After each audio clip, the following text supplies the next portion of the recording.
In this video, we're going to go through the entire process of diagonalizing a matrix.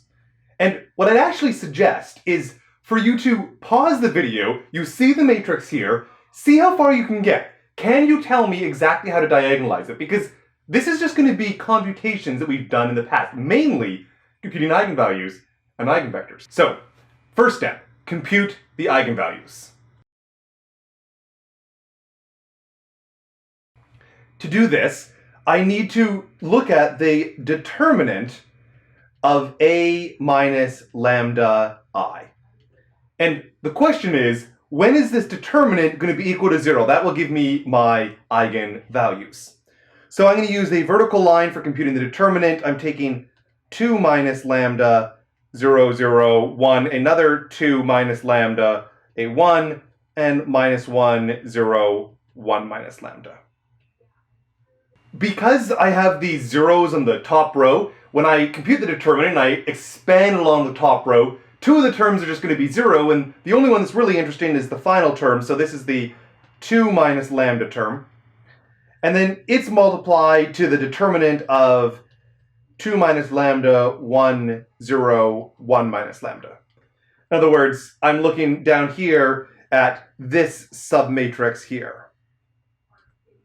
So continuing on, I can compute that. Fair enough. It turns out to be an upper triangular matrix, and so it's going to just be the product of the diagonals.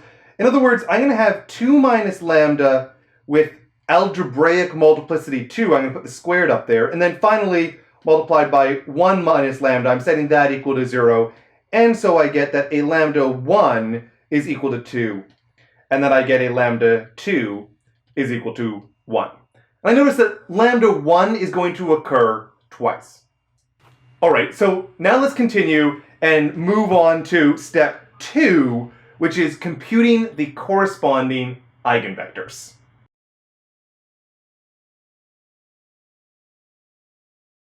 So I'm going to do the lambda 1 equal to 2 case first, and therefore I am investigating the A minus lambda I. That matrix, when multiplied to x, is going to be 2 minus 2 is a 0.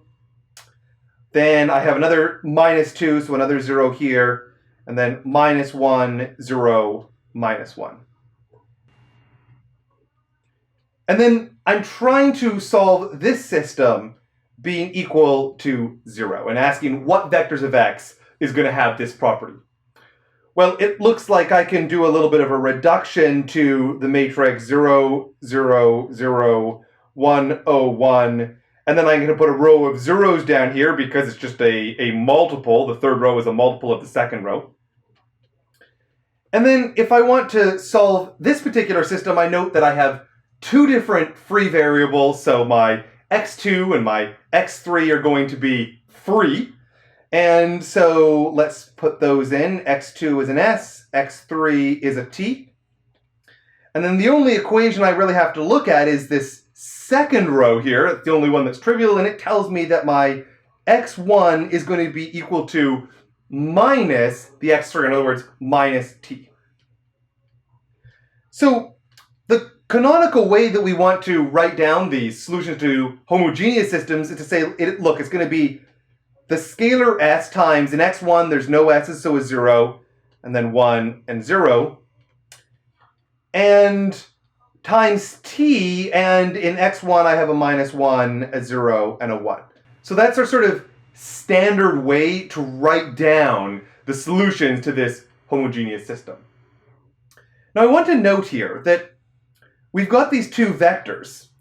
And you'll recall when it gets to diagonalization, the demand was for this matrix P who's going to have columns that were the eigenvectors. The eigenvectors had to be linearly independent. But we've previously argued that when we go through the Gaussian algorithm and we get these two different vectors here, that they are going to be linearly independent. Indeed, that's what the Gaussian algorithm is always going to deliver. And so it's going to be very good that we have these two linearly independent eigenvectors corresponding to that same eigenvalue that had algebraic multiplicity 2.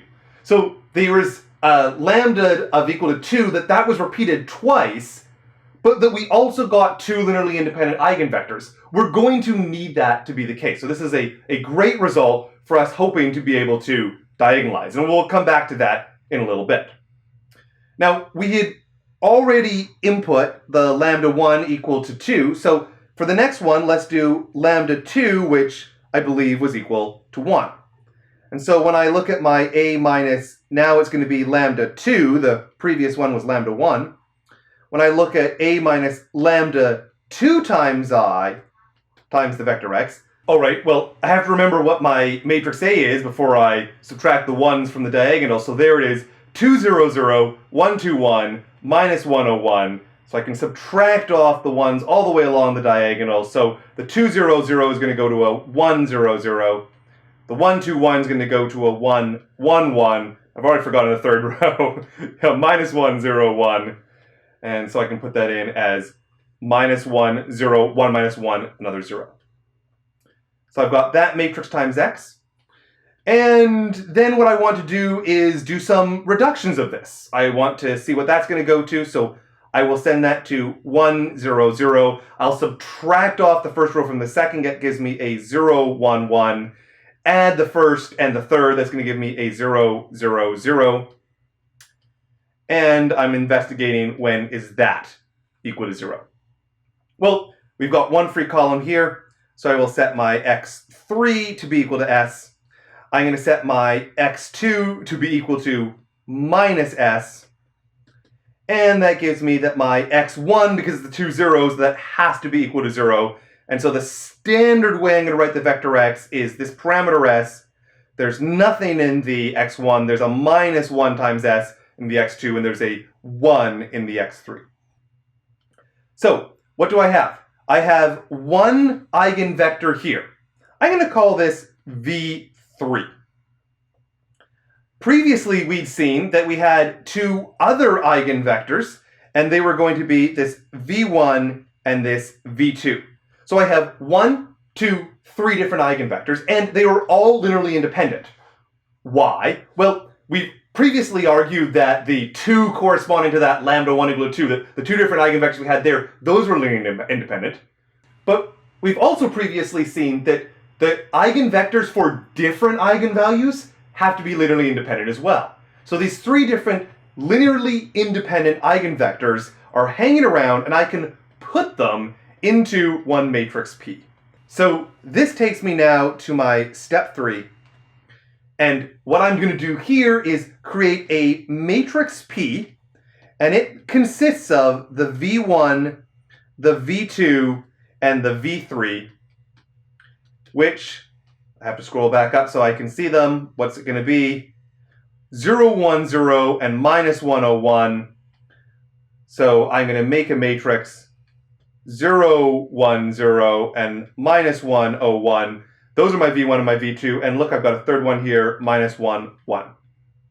Now, if you're unsure, you could do a quick check at this point and verify by doing row operations that this matrix was indeed invertible, that there was a pivot in every row and every column. And if that wasn't the case, then it is either not going to be an invertible matrix, as in the eigenvalues, you don't get a full set of n linearly independent ones, or perhaps you've made some mistake in your computation. We've got this P here, and there's going to be a P inverse. I'm not going to bother computing it, but we could do it. And then finally, what's the D matrix going to be? Well, the D matrix is the matrix with the eigenvalues along the main diagonal, and they have to be in the right order. So because I put the eigenvectors corresponding to the lambda 1, which happen to be equal to 2, first, I'm going to put the 2's first along the main diagonal, and then I'm going to put the 1, which was the value for lambda 2.